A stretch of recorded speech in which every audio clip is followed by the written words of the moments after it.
police are investigating after shots were fired at a Vaughan home for the second time in the past month.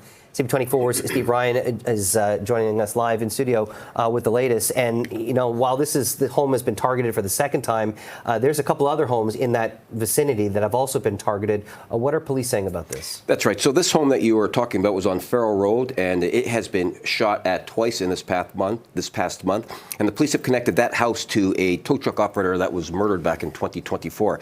Police also have said that 6 shootings this past month have been linked to 4 different addresses in Vaughan. So clearly somebody or a group of people are sending a message to someone, and they are firing indiscriminately at these homes. And it certainly is concerning whether this is targeted or not. And police say that it is targeted.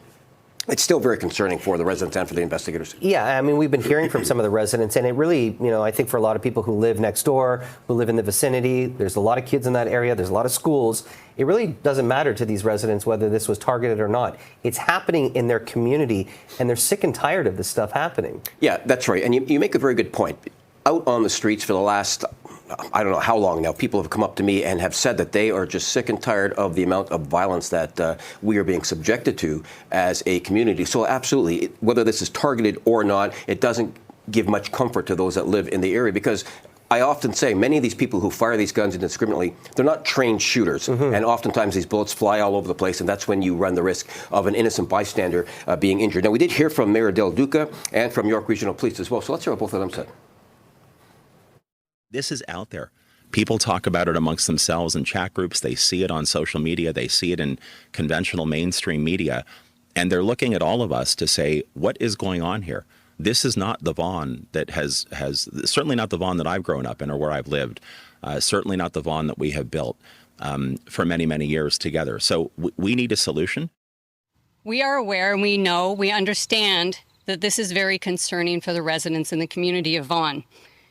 It's important to understand that these incidents are targeted between specific individuals. I can't get into the details of that, but they are not random. In total, there have been 6 shootings in Vaughan in the month of September at 4 separate addresses. All are being linked and are considered, as I say, targeted. You know, and Stephen, all these, things that are happening at a time when there's so much conversation around bail reform, about guns, especially at a time when we're hearing from the federal government that's trying to go after a lot of these law-abiding citizens and their guns. Meanwhile, I'm not a gambling man, but if I were to gamble whether or not that the guns being used in these kind of shootings were legal, I think the chances are pretty high. Well, statistically, it would suggest that the guns that are used on our streets are illegal firearms. And law enforcement tells us that 90+% of those are smuggled in from the United States. So there certainly is an appetite for reform when it comes to bail and reform when it comes to firearms as well. And this comes on the heels of the federal government making its efforts to seize legal guns from legal gun owners. So you juxtaposition of both of those, sometimes you got to scratch your head. CB24's Steve Ryan, we appreciate the updates. Thank you.